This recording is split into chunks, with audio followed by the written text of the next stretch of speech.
नमस्कार दोस्तों। नवरात्रि में 7वें दिन सप्तमी की देवी माँ कालरात्रि का पूजन किया जाता है।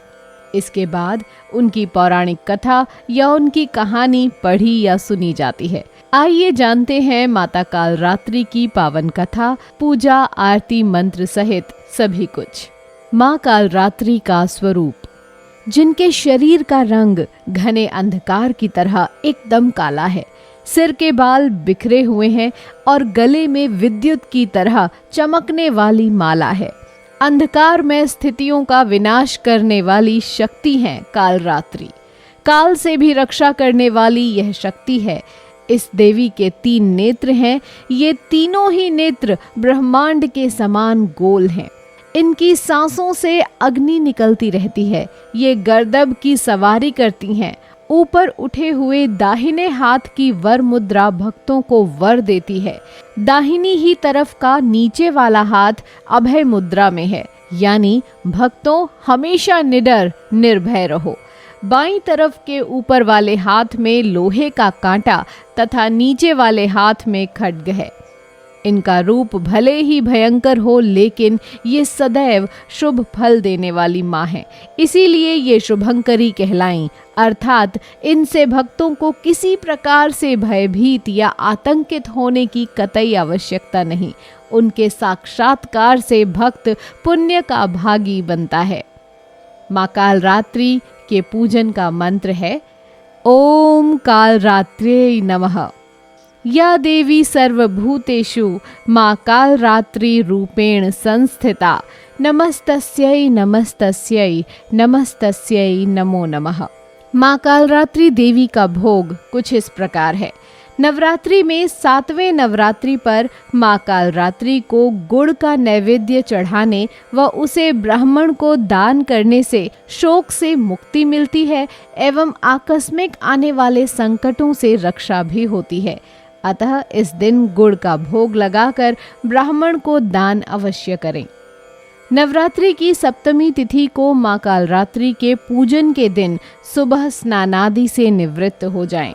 अब रोली, अक्षत, दीप, धूप अर्पित करें। गुड़ का भोग अर्पित करें। माँ की आरती करें। इसके साथ ही दुर्गा चालीसा तथा मंत्र का जाप करें। आइए जानते हैं नवरात्रि की सप्तमी की देवी माँ कालरात्रि की पौराणिक कथा। पौराणिक कथा के अनुसार रक्तबीज नामक राक्षस से देव और मनुष्य सभी त्रस्त थे।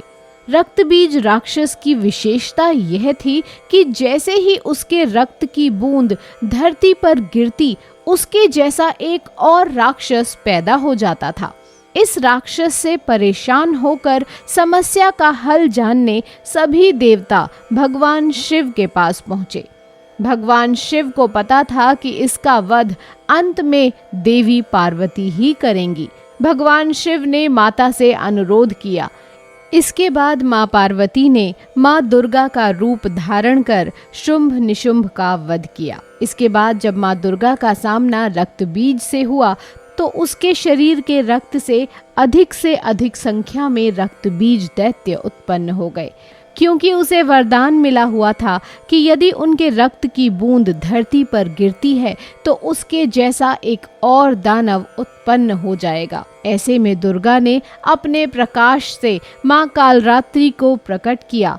इसके पश्चात माँ दुर्गा ने दैत्य रक्त बीज का वध किया तो माँ कालरात्रि ने उसके शरीर से निकलने वाले रक्त को जमीन पर गिरने से पहले ही अपने मुख में भर लिया। इस तरह रक्त बीज का अंत हुआ।